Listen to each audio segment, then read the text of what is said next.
मैंने गीता कैसे पढ़ना शुरू किया, ये एक बहुत ही रोचक प्रसंग है। वही कोई 15-16 साल की उम्र थी। फर्स्ट ईयर में कॉलेज में एडमिशन हुआ था, हॉस्टल में रह रहे थे।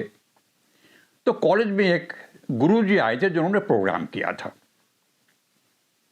उन्होंने प्रोग्राम विशेष तरह उस पर किया था धनुर्विद्या के ऊपर, और ये बताया था हमें वहां स्टेज पे तीर मार के कि कैसे अर्जुन ने मीन की आंख में तीर मारा था और द्रौपदी को स्वयंवर में जीता था।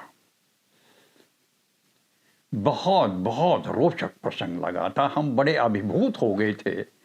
और बाद में गुरुजी से मिले थे तो उन्होंने एक ही हमें दिशा दी थी कि गीता पढ़ा करो, गीता पढ़ने से तुम्हारा विकास होगा। उनकी बात हमने गांठ में बांध ली और गीता का अध्ययन शुरू किया। तो सच मानिए कि पढ़ते पढ़ते कुछ समझ में ही नहीं आता था कि ये ज्ञान कहाँ बिखरा पड़ा है, इसमें कहाँ है गीता में ज्ञान। उम्र बहुत छोटी थी, समझ बहुत कच्ची थी, लेकिन संकल्प हमने नहीं छोड़ा। मैं गीता को पढ़ता ही रहा और धीरे धीरे समझ में आने लगी, बात का अर्थ समझ में आने लगा कि कहाँ क्या है। और फिर तो मेरी ये आदत बन गई और मुझे जो लाभ हुआ, मैं सोचता हूं कि आज उसी प्रसंग को फिर दोबारा शुरू करें।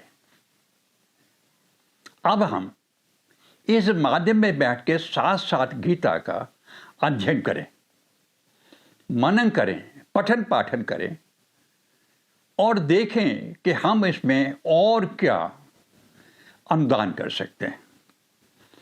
आपसे भी मेरा अनुरोध है कि अगर आप कुछ कंट्रीब्यूट करना चाहें तो कृपया सहर्ष कंट्रीब्यूट करिए और हम सब मिलकर इस यात्रा को आगे बढ़ाएंगे। गीता का पहला श्लोक आज पढ़ के देखते हैं। धृतराष्ट्र, राजा धृतराष्ट्र अपने सचिव संजय से पूछते हैं, हे संजय, धर्म क्षेत्र कुरुक्षेत्र में युद्ध की अभिलाषा लिए मेरे और पांडु के पुत्रों ने क्या किया? संजय से धृतराष्ट्र लिए पूछते हैं। संजय व्यास के शिष्य थे और उनके पास दिव्य दृष्टि थी। वो दूर की चीज देख सकते थे, जबकि धृतराष्ट्र अंधा था। ना वो युद्ध में जा सकता था और न वो दूर की चीजें, क्या वो पास की चीजें भी नहीं देख सकता था। लेकिन ये जो प्रश्न पूछा है धृतराष्ट्र ने, इससे महसूस होता है, ज्ञात होता है कि आज धृतराष्ट्र बुरी तरह से डरा हुआ है। आज उसकी पड़ियां कांप रही हैं, क्योंकि दोनों सेनाएं अभी आमने सामने धर्म क्षेत्र कुरुक्षेत्र में खड़ी हैं। युद्ध की पूरी तैयारी है, कभी भी युद्ध तैयार आरंभ हो सकता है।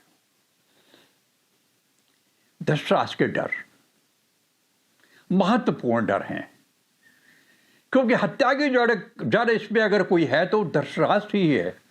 ये अंधा राजा ही है। तभी शास्त्र कहते हैं अंधे को राजा नहीं बनाना चाहिए। लेकिन धृतराष्ट्र ने चालाकी से छोटे भाई पांडु का राज हड़प लिया। इसको राजा नहीं बनाया था, राजा पांडु को बनाया था। लेकिन पांडु की अकाल मृत्यु हो गई। बजाय इसके कि अपने भतीजों को ये उनका साम्राज्य सौंप देता, इसने साम्राज्य चुपके से हड़प लिया अपने लिए, अपने पुत्रों के लिए, अपने परिवार के लिए। और आज ये पांडवों को उनका जो सही स्तर है, दर्जा है, उनका है कि वो बांटा नहीं चाहता, देना नहीं चाहता। और अब जब युद्ध की तैयारियां हो गई हैं, सेनाएं मैदान में आके खड़ी हो गई हैं, परिणाम कुछ भी हो सकता है युद्ध का। अब धृतराष्ट्र को चिंता सता रही है। अब वो भूल गया है कि उन्हें पांडु पुत्रों के साथ में क्या क्या नहीं किया।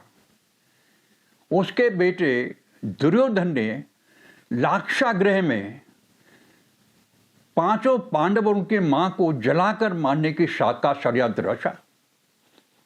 तो क्या ऐसे पता नहीं था? पता था। दूत क्रीड़ा हुई, द्रौपदी को भरी सभा में बेइज्जत किया गया। ये चुप बैठा रहा, एक शब्द नहीं बोला। द्रौपदी ने बार बार आग्रह किया, ये नहीं बोला, और ये नहीं, कोई नहीं बोला। अधर्म, यही कारण था। केशव ने कहा अधर्म को मिटा देंगे। अब अधर्म को जड़ से समूल नष्ट करके रहेंगे। अब रिजॉल्व है, अब प्रतिज्ञा है, अब प्रण है कि युद्ध होगा, और युद्ध के लिए अब खड़े हैं। अब ये पूछ रहे हैं, संजय, मेरे और पांडु के पुत्रों ने क्या किया? आवाज छोटी है, डर है, कांप रहे हैं। यही बात आज भी घटित हो रही है। हम सोचते हैं मार लो, उड़ा दो पैसे को, खा जाओ करोड़ों रुपया। कौन देख रहा है? कौन पूछेगा? किसको पता लगेगा? लेकिन जब चोरी उजागर हो जाती है, जब माल पकड़ा जाता है, जब बदनामी होने लगती है, तब हमारी पिंडियां कांपने लगती हैं। तब समझ में आता है कि हमने ये अधर्म क्यों किया। जो लालच हमें वहां पकड़ के ले गया था वहां, अब वो बचाने नहीं आता। अब तो सजा सुनाई जाएगी और उसका खामियाजा भोगना ही पड़ेगा। यहां गीता प्रासंगिक है। यही गीता का ज्ञान है।